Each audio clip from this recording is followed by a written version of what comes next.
আসসালামু আলাইকুম রহমতুল্লাহ। প্রিয় শিক্ষার্থী বন্ধুরা, ইজি অ্যাকাউন্টিং এর আজকের ক্লাসে তোমাদের স্বাগতম। আজকে আমরা বিবিএ ফার্স্ট ইয়ারের প্রিন্সিপালস অফ অ্যাকাউন্টিং এর ওয়ার্কশিট নিয়ে আলোচনা করব। তো আজকে আমরা যে ম্যাথটা সলভ করে দেখাবো সেটা বিবিএ অনার্স অ্যাকাউন্টিং ডিপার্টমেন্টে 2017 সালে আসছিল। তো আমরা আমাদের ম্যাথে চলে যাই আজকে।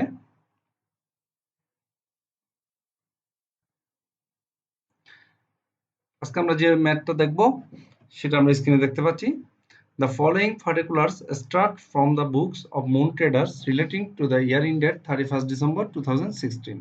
নিচের তথ্যগুলো মুন ট্রেডার্সের 2016 সালের 31শে ডিসেম্বর তারিখে।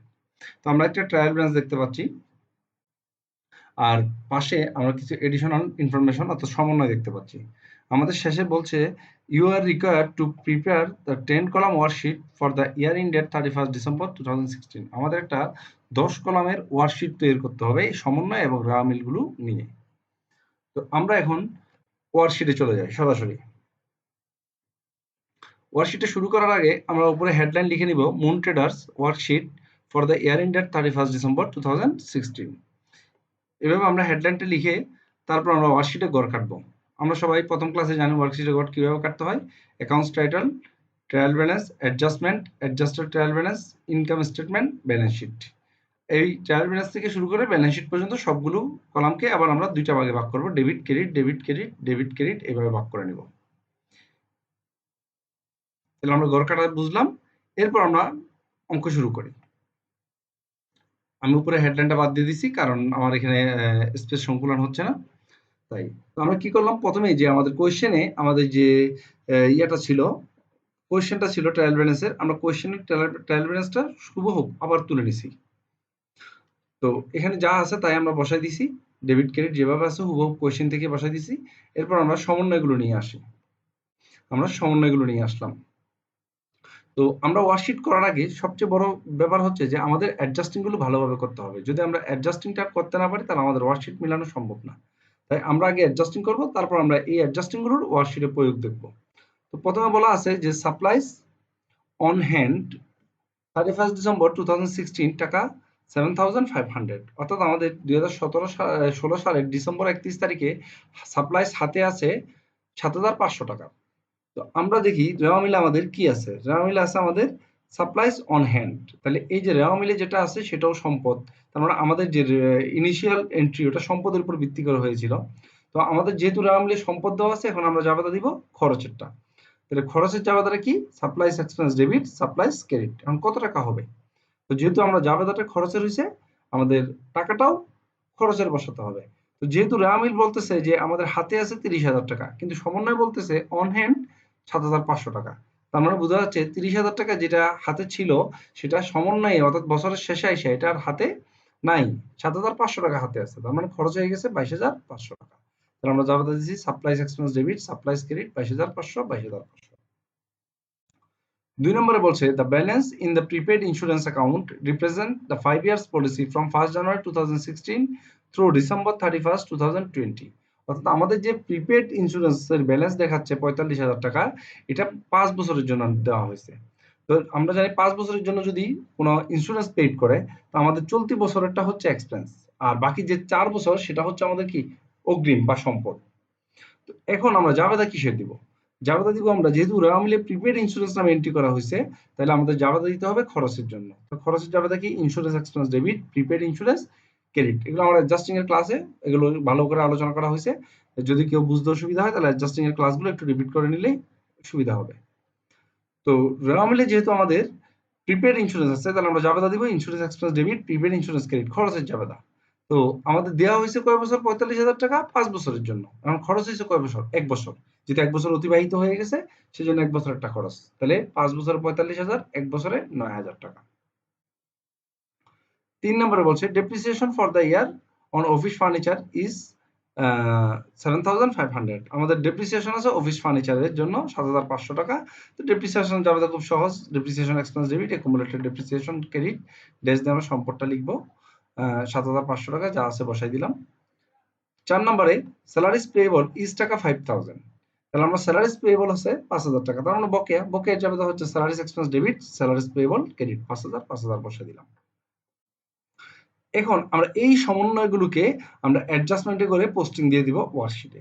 তো প্রথমে supplies expense debit, supplies credit. এখন আমাদের এখানে সাপ্লাইজ এক্সপেন্সের কোনো ঘর নাই, কিন্তু সাপ্লাইসের ঘর আছে। তো সাপ্লাইজ তো ক্রেডিট হয়েছে, এই জন্য সাপ্লাইসের ঘরে ক্রেডিট পাশে বসাবো, আর সাপ্লাইজ এক্সপেন্সটা আমরা নতুন করে লিখে নেব। তাহলে আমরা কি করলাম, সাপ্লাইজ এক্সপেন্স ডেবিট পাশে বসালাম, আর সাপ্লাইসের ঘরে নিয়ে ক্রেডিট পাশে বসালাম। তার মানে যেটার ঘর থাকবে না সেটা নিচে লিখে নেব আমরা। 2 নম্বর আমরা দেখি insurance expense debit, prepaid insurance credit. এখানে আমাদের প্রিপেড ইন্স্যুরেন্স আছে কিন্তু ইন্স্যুরেন্স এক্সপেন্স নাই। আমরা ইন্স্যুরেন্স এক্সপেন্স প্রথমে লিখে নিব 9,000 টাকা, আর প্রিপেড ইন্স্যুরেন্সের ঘরে ক্রেডিট করে দিব 9,000 টাকা। 3 নম্বরে আমাদের depreciation expense debit, accumulated depreciation credit. আমাদের এখানে একুমুলেটেড ডেপ্রিসিয়েশন আছে কিন্তু ডেপ্রিসিয়েশন এক্সপেন্স নাই। আমরা ডেপ্রিসিয়েশন এক্সপেন্স দিয়ে ডেবিট পাশে লিখলাম, আবার একুমুলেটেড ডেপ্রিসিয়েশনের ঘরে ক্রেডিট করে দিলাম আমরা। 4 নম্বরে স্যালারিস এক্সপেন্স 5,000, স্যালারিস পেয়েবল 5,000। তার মানে এখানে স্যালারিস এক্সপেন্স আছে কিন্তু স্যালারিস পেয়েবল নাই। তো এই জন্য আমরা স্যালারিস এক্সপেন্সের ঘরে ডেবিট করলাম, যেহেতু স্যালারিস এক্সপেন্স ডেবিট সেজন্য ডেবিট করলাম, আর স্যালারিস পেয়েবলটা নিচে লিখে নিয়ে আমরা ক্রেডিট করে দিলাম। এ হচ্ছে আমাদের অ্যাডজাস্টিং এর থেকে পোস্টিং দেওয়া শেষ হয়ে গেল। আমাদের এই অ্যাডজাস্টমেন্টের ঘরটাই হচ্ছে ওয়ার্কশিটে সবচেয়ে বেশি গুরুত্বপূর্ণ এবং এটা সতর্কতার সাথে করতে হবে, না আমাদের ওয়ার্কশিটটা মিলানো খুব কঠিন। তো এবার আমাদের করণীয় কি? এবার আমাদের করণীয় হচ্ছে যে আমরা অ্যাডজাস্টমেন্টের ঘরটা যোগ করে নিব। আশা করি এই পর্যন্ত সবাই বুঝতে পারছো। এরপর আমাদের বাকি যে 3টা ঘর আছে, এই 3টা ঘরের মধ্যে এখন আমরা করব অ্যাডজাস্টেড ট্রায়াল ব্যালেন্স। তো অ্যাডজাস্টেড ট্রায়াল ব্যালেন্সটা আমরা কিভাবে করব? ট্রায়াল ব্যালেন্স এবং অ্যাডজাস্টমেন্ট এই দুইটাকে সমন্বয় করে আমরা অ্যাডজাস্টেড ট্রায়াল ব্যালেন্স করব। এটার নিয়ম হচ্ছে ট্রায়াল ব্যালেন্সের যে আইটেমগুলো ডেবিটে আছে সেগুলো ডেবিটে আসবে, তবে যদি এখানে ডেবিট ক্রেডিট থাকে তাহলে তা সমন্বয় করতে হবে, অর্থাৎ ডেবিট আইটেমগুলোর সাথে ডেবিট যোগ করতে হবে, অ্যাডজাস্টমেন্টে ক্রেডিট থাকলে এটা বিয়োগ করতে হবে, তারপর আমরা এখানে বসাবো। অর্থাৎ ট্রায়াল ব্যালেন্সটাকে আমরা অ্যাডজাস্টমেন্টে পোস্টিং দিয়ে দিব, তবে শর্ত একটাই, কোনো কিছু যদি অ্যাডজাস্টমেন্টে ডেবিট হয় তার ডেবিট ডেবিট যোগ আর ডেবিট ক্রেডিট বিয়োগ, আর যদি ক্রেডিটের আইটেমগুলোর সাথে ক্রেডিট ক্রেডিট যোগ হবে আর ক্রেডিট আর ডেবিট বিয়োগ হয়ে বসবে। তো আমরা প্রথমে ক্যাশ, এখানে অ্যাডজাস্টমেন্টে যেহেতু নাই তাহলে আমরা সরাসরি বসাই দিলাম ক্যাশটা।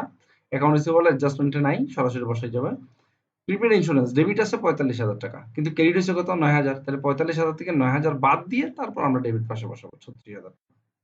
সাপ্লাইস অন হ্যান্ড ডেবিট 30,000, এদিকে ক্রেডিট হয়েছে 22,500। এই 22,500 বাদ দিয়ে আমরা বসাতে হবে 7,500 টাকা। অফিস ফার্নিচার অ্যাডজাস্টমেন্টে যেহেতু নাই সরাসরি বসবে।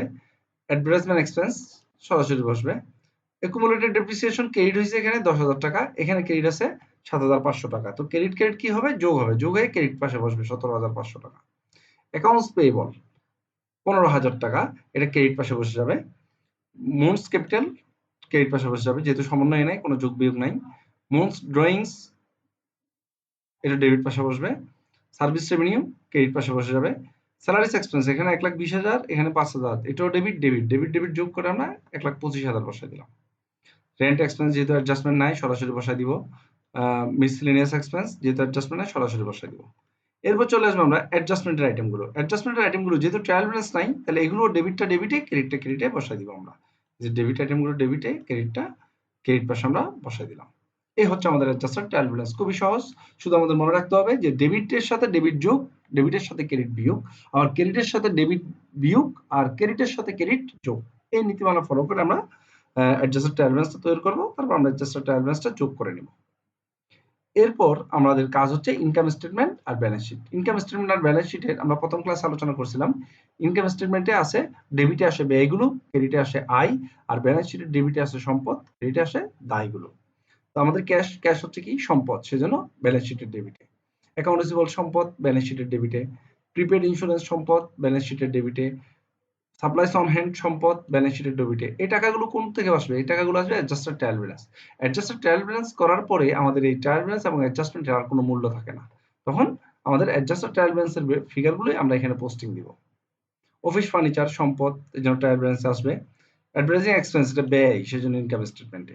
একুমুলেটেড ডেপ্রিসিয়েশন এটা কন্ট্রা অ্যাসেট, আর কন্ট্রা অ্যাসেট তার অ্যাসেটের বিপরীতে বসবে, অর্থাৎ লাইবিলিটি পাশে চলে যাবে। অ্যাকাউন্টস পেয়েবল দায়, সেজন্য দায় পাশে চলে গেল। মুনস ক্যাপিটাল দায় পাশে চলে গেল। মুনস ড্রয়িংস এটা কন্ট্রা ওনার সিকিউরিটি, অর্থাৎ ক্যাপিটালের কন্ট্রা, সেজন্য ক্যাপিটালের বিপরীতে বসবে ডেবিট পাশে। সার্ভিস রেভিনিউ এটা আয় আমাদের ইনকাম স্টেটমেন্টের ক্রেডিট পাশে, স্যালারিস এক্সপেন্স ব্যয় ইনকাম স্টেটমেন্টের ডেবিটে, রেন্ট এক্সপেন্স এটাও ব্যয় ইনকাম স্টেটমেন্টের ডেবিটে, মিসসেলেনিয়াস এক্সপেন্স ইনকাম স্টেটমেন্টের ডেবিটে, সাপ্লাইস এক্সপেন্স ইনকাম স্টেটমেন্টের ডেবিটে, ইন্স্যুরেন্স এক্সপেন্স ইনকাম স্টেটমেন্টের ডেবিটে, ডেপ্রিসিয়েশন এক্সপেন্স ইনকাম স্টেটমেন্টের ডেবিটে, স্যালারিস পেয়েবল ব্যালেন্স শিটের দায় পাশে চলে যাবে, কারণ এটা আমাদের জন্য দায়। এখন আমাদের পোস্টিং দেওয়া শেষে, এখন জাস্ট ছোট্ট একটু কাজ করলে আমাদের ওয়ার্কশিট শেষ হয়ে গেল। কি করবো আমরা করব হচ্ছে যে ইনকাম স্টেটমেন্টের কোন সাইডটা বড় আমরা একটু দেখে নিব শুরুতে।